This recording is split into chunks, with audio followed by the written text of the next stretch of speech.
আসসালামু আলাইকুম সুপ্রিয় দর্শক, এই মুহূর্তে যে যেখান থেকে আমাদের এই ভিডিওটি দেখতেছেন আপনাদের সবাইকে স্বাগতম জানিয়ে শুরু করছি নতুন একটি প্রতিবেদন। তো দর্শক, ইতিমধ্যে অনেক ভিডিও আমি প্রচার করেছি, তবে আজকে যে ভিডিওটি আমি আপনাদের সামনে প্রচার করব, আপনি যদি গরু লালন পালনের সঙ্গে কোনো না কোনোভাবে জড়িত হয়ে থাকেন তাহলে আজকের ভিডিওটি হবে আপনার জন্য অতি গুরুত্বপূর্ণ একটি ভিডিও। তাই আমি রিকোয়েস্ট করব আপনার একটু কষ্ট হলেও পুরো ভিডিওটি দেখবেন, কারণ আজকের ভিডিওর প্রতিটি সেকেন্ড আপনার জন্য মূল্যবান। যদি আপনি গরু লালন পালনের সঙ্গে জড়িত হতে চান বা জড়িত আছেন তাহলে সম্পূর্ণ ভিডিওটি দেখবেন। তো দর্শক, আজকের যে টপিকে কথা বলবো আপনাদের সঙ্গে, আমাদের দেশে বর্তমান পরিস্থিতিতে যে শত শত খামার বন্ধ হয়ে যাচ্ছে বা বন্ধ হচ্ছে, এর মূল কারণগুলোর থেকে আমি গুরুত্বপূর্ণ তিনটি বিষয় আপনাদের সামনে তুলে ধরব। আপনি যদি এই তিনটি বিষয় যদি হাতে কলমে বুঝে খামার করতে পারেন তাহলে আপনি খামার সেক্টরে টিকে থাকতে পারবেন, তা না হলে নয়। আমি চ্যালেঞ্জ দিয়ে বলে দিলাম। তাই অতি মনোযোগ সহকারে তিনটি বিষয় আপনি জেনে নিন যে আপনি কোন ভুলগুলোর কারণে খামার করেও হয়তো 4-5 বছর হয়ে গেছে আজ অবধি লাভবান হতে পারছেন না, অথবা খামার করলেও আপনি লাভবান হতে পারবেন না যদি আপনি এই তিনটি বিষয় না জানেন। তো দর্শক, চলুন মূল আলোচনায়। যে প্রথমে আমরা যারা গাভী লালন পালন করি বা বকনা লালন পালন করি, খামার শুরু করার পূর্বে কিন্তু এরকম সবারই মনে একটি প্রশ্ন থাকে, গাভী দিয়ে শুরু করব না বকনা দিয়ে শুরু করব নাকি ফ্যাটেনিংয়ের সার গরু দিয়ে শুরু করব। আসলে তিনটি বিষয়ে কিন্তু লাভজনক, তবুও কিন্তু আমরা এই ফার্মগুলো করে লাভবান হতে পারছি না, কারণ শত চেষ্টা করেও আমাদের খামারকে লাভজনক করা যাচ্ছেই না।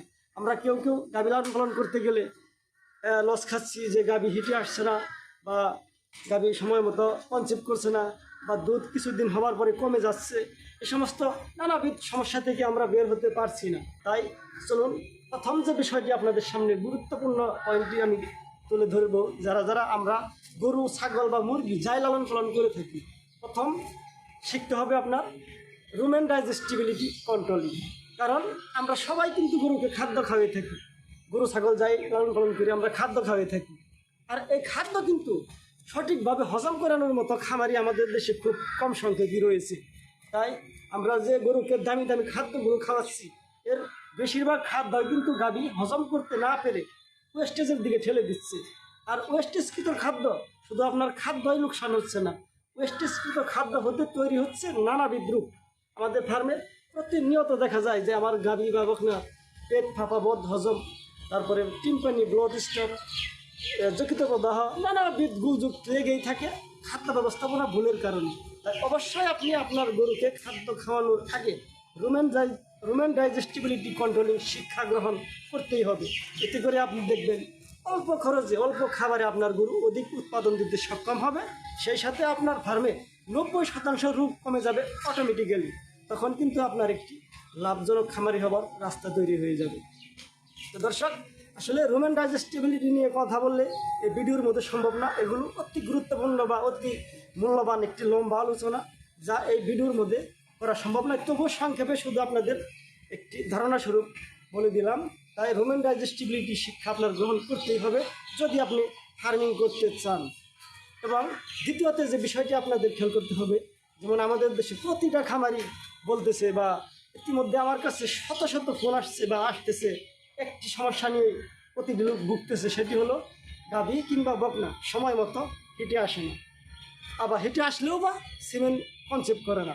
3বার 4বার 5বার সিমেন্ট দিচ্ছি, সেগুলো কনসেপ্ট করছেই না। এই যে একটি জটিলতা, এই জটিলতায় কিন্তু আমাদের দেশের ডেয়ারি সেক্টরকে প্রায় একেবারে ধ্বংস করে দিচ্ছে। তাই আপনাকে এই বিষয়ের উপর অবশ্যই কিছু জ্ঞান অর্জন করতে হবে।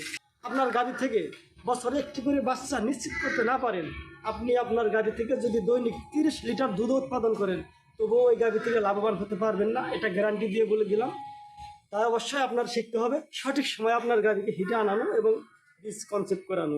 এবং বকনার ক্ষেত্রে আপনি যদি একটি বকনা লালন পালন করেন, তাহলে যদি সেটাকে গাভিন করতে না পারেন তাহলে ওই বকনা থেকে 50, 60, 70 হাজার টাকা লস হয়ে যাবে অটোমেটিক্যালি। তাই অবশ্যই আপনি আপনার লাভবান খামারি হতে গেলে আপনার গাইনোকোলজি শিক্ষা আপনার গ্রহণ করতেই হবে, এটা বাধ্যতামূলক।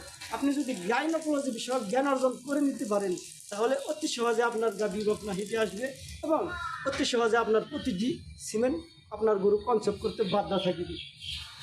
তো দর্শক, এ বিষয়ে আমি কয়েকটি ভিডিও আরও প্রচার করেছি আমার এই চ্যানেলে। আপনারা সেই কথাগুলো পছন্দর দৃষ্টিতে দেখেছেন এবং এই ভিডিওগুলো অত্যাধিক লাইক এসেছে। আর আমার চ্যানেলের আমার কথাগুলোর মধ্যে বর্তমানে 98% হচ্ছে লাইক, মাত্র 2% হচ্ছে ডিসলাইক। আসলে যত ভালো কথাই বলে থাকি না কেন, দু একজন আছে এরকম হয়তো ভালো নাও লাগতে পারে, সেটা কোনো বিষয় না। আমার যে 98% যে লাইক, এটা কিন্তু খুবই আমার জন্য আনন্দের একটি বিষয়। তো দর্শক, যে কথা বলতে যাচ্ছিলাম, যেমন আপনার এই গাইনোকোলজি বিষয়ক নিয়ে আপনার কথা বলতে গেলে যা সারা দিনেও বলে শেষ করা যাবে না, কারণ এটি একটি লম্বা আলোচনা। তাই ভিডিওর মধ্যে সেই আলোচনাগুলো আমি করতে পারতেছি না। তাই সম্পূর্ণ কথা না বলতে পারলে সংক্ষেপে অতি গুরুত্বপূর্ণ দিক থেকে একটি দুইটি কথা আপনাদের সঙ্গে বলতেছি বা বলা হলো। তাই অবশ্যই আপনি গাভী কিংবা বকনা লালন পালনের ক্ষেত্রে আপনার গাইনোকোলজি বিষয়ক জ্ঞান অর্জন করুন। সেটা বিভিন্ন বই পুস্তক থেকে করতে হবে, বিভিন্ন খামারির কাছ থেকে শিখতে হবে, বা আপনি ইউটিউবে এরকম তথ্যমূলক ভিডিও অনেক পেয়ে থাকেন, সেখান থেকে শিখতে হবে। যে কোনোভাবেই হোক আপনার গাইনোকোলজি জ্ঞান অর্জন করতে হবে গাভী বা বকনা লালন পালনের ক্ষেত্রে। হয়তোবা আপনি এই ফার্মিং সেক্টরে টিকে থাকতে পারবেনই না, এটা কিন্তু গ্যারান্টি দিয়ে আমি বলে দিলাম। দর্শক, আপনার তৃতীয় নাম্বারে যে বিষয়টি আপনার শিখে নিতে হবে, আরও একটি কারণ যে আমাদের দেশে বড় বড় ফার্মে গেলে দেখা যায় যে যাদের ফার্মে 20টি গাভী রয়েছে, সেখানে অন্তত 5টি গাভী রিজেক্ট অবস্থায় পাওয়া যায় এই আমাদের দেশে।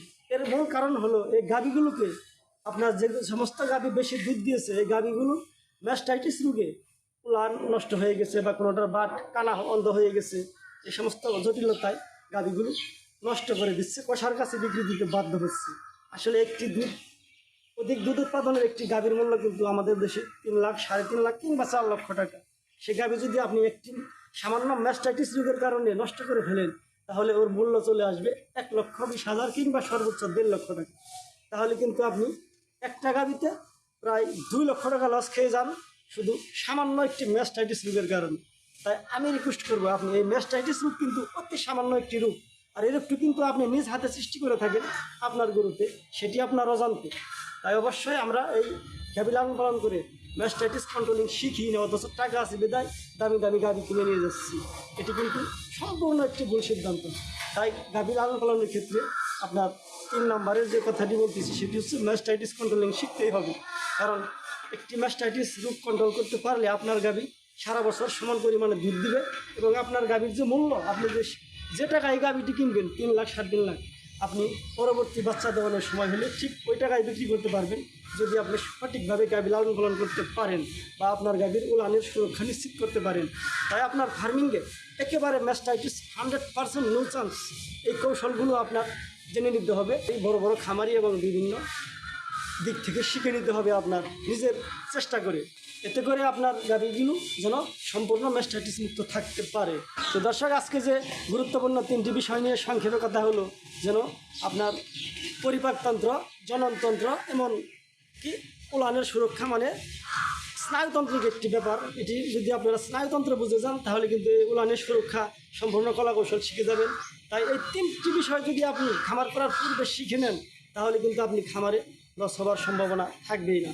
তাই আমাদের দেশে যারাই খামারে লস খেয়েছে ইতিমধ্যে, যদি আপনি এমন লোক হয়ে থাকেন যে আপনি খামার করে ক্ষতি খেয়েছেন, এখন খামার ছেড়ে দেওয়ার চিন্তা করতেছেন বা খামার ছেড়েই দিয়েছেন, আর বলতেছেন যে না, এই ডেয়ারি সেক্টর লাভজনক হওয়া সম্ভব নয়, তাদের জন্য এই ভিডিওটি অতি গুরুত্বপূর্ণ। তাই আপনি দেখে নিন যে আপনার লসের খামারে এই ভুলগুলো আপনার ছিল কিনা। আপনি যদি এই ভুলগুলো সংশোধন করে কাজ শুরু করতে পারেন, আপনি আবার ঘুরে দাঁড়াতে পারবেন ইনশাল্লাহ। তো দর্শক, আজকে ভিডিওটি অনেক লম্বা হয়ে যাচ্ছে, আজ আর কথা নয়। সকলেই ভালো থাকবেন, সবার মঙ্গল কামনা করে বিদায় নিচ্ছি। আসসালামু আলাইকুম।